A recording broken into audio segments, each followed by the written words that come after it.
அன்பார்ந்த மாணவர்களே, அனைவருக்கும் காலை வணக்கம். எல்லாரும் போன பாடப்பகுதியில் உள்ளதான மூதுரை பாடலில் உள்ள பாடல் பகுதியை படிச்சிங்களா? ஔவையார் தீயாரை காண்பதும் தீதே திருவற்ற தீயார் சொல் கேட்பதுவும் தீதே தீயார் குணங்கள் உரைப்பதுவுமே தீதே அவரோடு இணங்கி இருப்பதுவும் தீது. அந்த பாடல் பகுதியை மனப்பாட பாட பகுதி, அதை எல்லாரும் பார்க்காம மனப்பாடம் பண்ணினீங்களா? ஓகே, எல்லாரும் பண்ணியிருப்பீங்க நினைக்கிறேன். நல்வழி பாடல் பாடல் பகுதி கிடையாது, சரியா? இனி பாடம் 19 வார்த்தை விளையாட்டு. எல்லாருக்கும் விளையாட்டுனா பிடிக்குமா? என்னென்ன விளையாட்டுகள் உங்களுக்கு தெரியும்? அவுட் கேம் நமக்கு தெரியும், அப்படி தானே? அவுட்டோர் கேம் தெரியும், அப்படி தானே? எல்லாருக்குமே வெளியில் போய் விளையாடுறது, கபடி, கொக்கோ, வேறு என்ன, நொண்டி விளையாட்டு, தட்டாம்பூச்சி விளையாட்டு, அதுக்கப்புறம் பல்லாங்குழி விளையாட்டு, இப்படி நிறைய தெரியும், அப்படி தானே? நம்ம இன்னைக்கு இந்த பாடப்பகுதியில் என்ன படிக்க போகிறோன்னா, உங்களால் சொல்ல முடியுமா? இன்னைக்கு என்ன படிக்க போகிறோம்? ரொம்ப ஈஸியாக எல்லாருக்குமே பிடிச்சதான ஒரு பாடப்பகுதியை நம்ம இந்த பாடப்பகுதியில் படிக்க போகிறோம். ஆசிரியர், மாணவர்கள், கீர்த்தனா இப்படி சொல்லிட்டு மாணவர்கள் எல்லாரும் என்ன பண்ணுறாங்கன்னா கலந்துரையாடுறாங்க, சரியா? அந்த கலந்துரையாடலில் வார்த்தை விளையாட்டுனா என்ன? ஒரு பாக்ஸுக்கு உள்ளாடி கட்டத்துக்கு உள்ளாடி என்ன பண்ணியிருப்பாங்க? வார்த்தைகளை குழப்பி கொடுத்துருப்பாங்க. அதை நம்ம கண்டுபிடிச்சி என்ன பண்ணணும்? சொற்களை உருவாக்குதல் வேண்டும், சரியா? அப்படி நம்ம என்ன பண்ணணும்? வார்த்தைகளில் புது சொற்களை நம்ம உருவாக்க வேண்டும். ஃபஸ்ட்டு ஆசிரியர் என்ன பண்ணுறாங்கன்னா 2 குழுக்களாக பிரிக்கிறாங்க, சரியா? அதில் ஒரு தலைவரை தேர்ந்தெடுக்கிறாங்க. நம்ம எந்த காம்படிஷன் வந்தாலும் என்ன பண்ணுவாங்க? 2 குழுக்களாக பிரித்து வச்சு நிறைய பேர் சேர்ந்து பண்ணுறதுனா 2 குழுக்களாக பிரிப்பாங்க, அப்படி தானே? அதே போல் தான் இதில் தலைவரையும் தேர்ந்தெடுத்து பண்ணுறாங்க. அதுக்கப்புறமா ஒரு பாக்ஸ் கட்டம் கொடுத்துட்டு அந்த வட்டம் அதில் என்ன பண்ணுவாங்கன்னா குழப்பி கொடுத்துருக்கத என்ன பண்ணுவாங்க? கண்டுபிடிச்சு எழுதணும். அப்படி எழுதும்போது அதில் புதிய சொற்களை உருவாக்கும்போது என்ன பண்ணணும்? கட்டத்தில் உள்ள சொற்களை கண்டுபிடிச்சி அது தலைகீழாக கொடுத்துருப்பாங்க, இடப்பக்கத்திலேருந்து வலப்பக்கமாக கொடுத்துருப்பாங்க, அப்படி நிறைய சொற்கள் கொடுத்துருப்பாங்க. அதில் முதல்ல எந்த குழு கண்டுபிடிக்குதோ நிறைய சொற்களை, வார்த்தைகளை, அவங்க தான் என்ன பண்ணுவாங்க? வெற்றி பெறுவார்கள். இதே போல் என்ன பண்ணுறாங்க? வெற்றி பெறதுக்கு யாருக்கு? கிஷோர் குழு, கீர்த்தனா குழு எல்லாம் வெற்றி பெறுறாங்க. இப்படியாக ஒரே மட்டுமே விளையாடலான்னு சொல்லிட்டு திரும்பவும் என்ன பண்ணுறாங்க? மாணவர்கள் ஆர்வமாக கேட்கிறார்கள். அதுபோல் உங்களுக்கும் இந்த வார்த்தை விளையாட்டு பாடல் பகுதியை ஆர்வமாக நீங்களும் படிக்கலாம், சரியா? வாசிப்போமா? இப்போது பக்கம் 93 எடுங்க. எடுத்தீங்களா? பக்கம் 93. ஆசிரியர், மாணவர்களே, நாம் இன்று பாடம் படிக்கப் போவதில்லை. விளையாட்டு ஒன்று விளையாட போகிறோம். என்ன அம்மா சொல்கிறீர்கள்? விளையாட்டா? அப்படின்னா நாம் அனைவரும் விளையாட்டு மைதானத்திற்கு செல்ல போகிறோமா? இல்லை, நாம் வகுப்பிலே விளையாட போகிறோம்.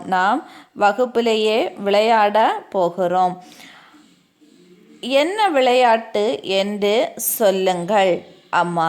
அவசரம் வேண்டாம், அனைவரும் முதலில் அமைதியாக இருங்கள், சொல்லுகிறேன். சரி அம்மா, அமைதியாக இருக்கிறோம், சொல்லுங்கள். நாம் இப்பொழுது வார்த்தை விளையாட்டு என்று ஒன்று விளையாட போகிறோம். வார்த்தை விளையாட்டா? இது என்ன புது விளையாட்டாக இருக்கிறது? அடுத்த பக்கம் எடுங்க. எடுத்தீங்களா? பக்கம் 94. ஆம், ஆமாம், ஆமாம். என்ன சொல்கிறாங்க? ஆமாம். முதல்ல எது? அனைவரும் 2 குழுக்களாக பிரிக்கணும். அனைவரும் என்ன சொல்கிறாங்க? 2 குழுக்களாக பிரிக்கும்போது அதில் என்ன பண்ணுவாங்க? முதல்ல 2 குழுக்களாக பிரிக்கிறாங்க. ஆமாம். அதை எப்படி விளையாடுது? முதல்ல அனைவரும் 2 குழுக்களாக உட்காருங்கள். பிறகு உங்கள் குழுவிற்கு ஒரு தலைவரை தேர்ந்தெடுங்கள். தேர்ந்தெடுத்து விட்டோம் அம்மான்னு சொல்கிறாங்க மாணவர்கள். அதுக்கப்புறமா கீழே ஆசிரியர் சரி விளையாடலாமான்னு கேட்குறாங்க. கீழே கொடுக்கப்பட்ட சொற்களை கண்டுபிடித்து வட்டமிடுங்கள். எந்த குழு முதலில் செய்து முடிக்கிறதோ அந்த குழுவே வெற்றி பெற்றது ஆகும். இப்போது இதில் என்னென்ன வார்த்தைகள் கொடுத்துருக்காங்கன்னு பார்க்க போகிறோம். ஃபர்ஸ்ட் பூனை, அப்படி தானே? இப்படி வட்டம் போட்டு கண்டுபிடிக்கணும். பூனை. அதுக்கு மேலே என்ன கொடுத்துருக்காங்க? பூ. வேறு என்ன கொடுத்துருக்காங்க? தாய், நாய். மேலிருந்து கீழே, வலமிருந்து இடமிருந்து வலமும், வலமிருந்து இடதும், கீழிருந்து மேலும் அப்படி கொடுத்துருக்காங்க. பார்த்தீங்களா? தை. அதுக்கப்புறம் என்ன எல்லாம் கொடுத்துருக்காங்க சொல்லுங்க பார்ப்போம். தங்கை. பார்த்தீங்களா? அது. ஆடு. ஆடு. பார்த்தீங்களா? எங்கே. எங்கே.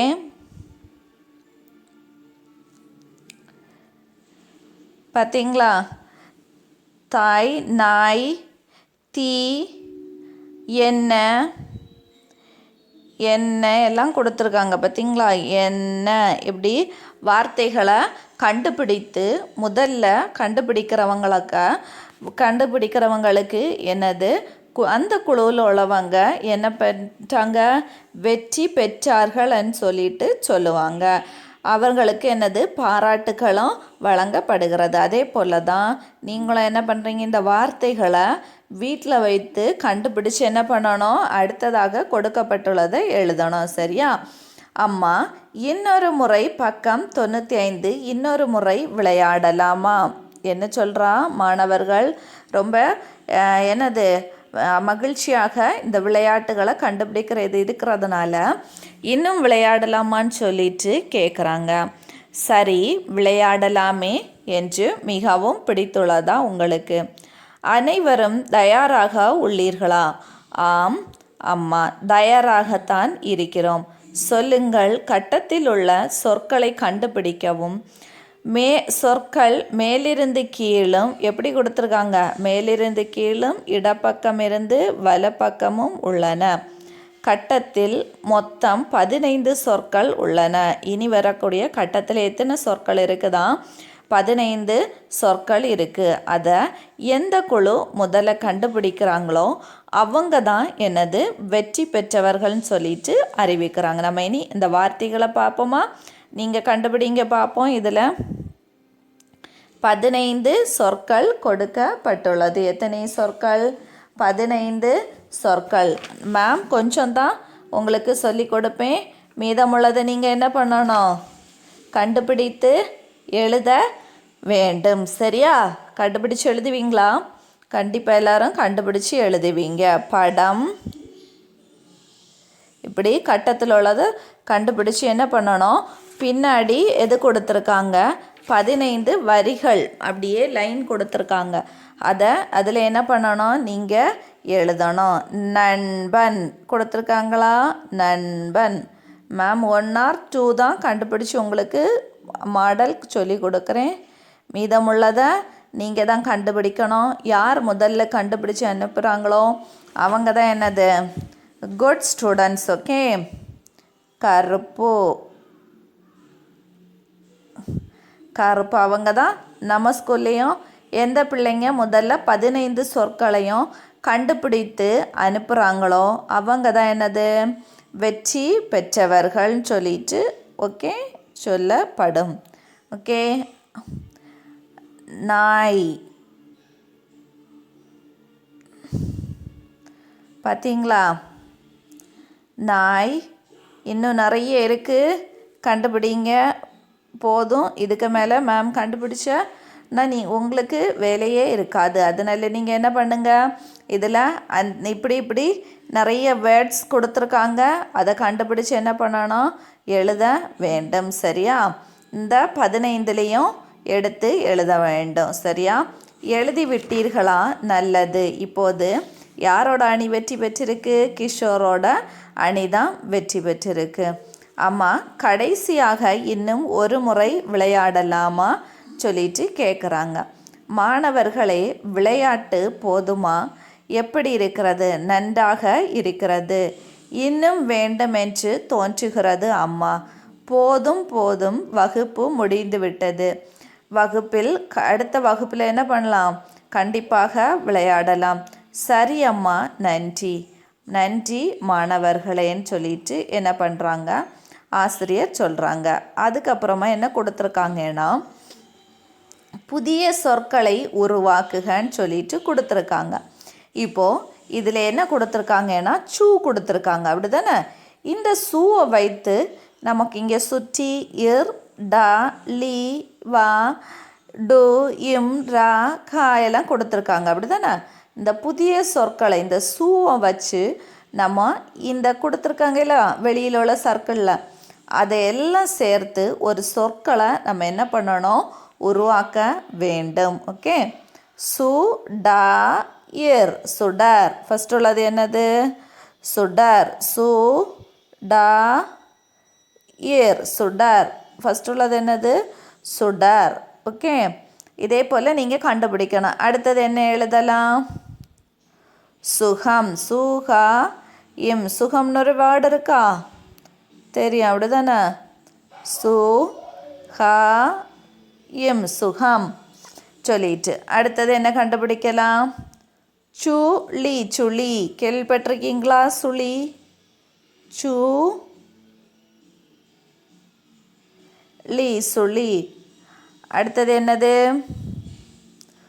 சு, வா, இர், சுவர். சு வச்சு என்னது?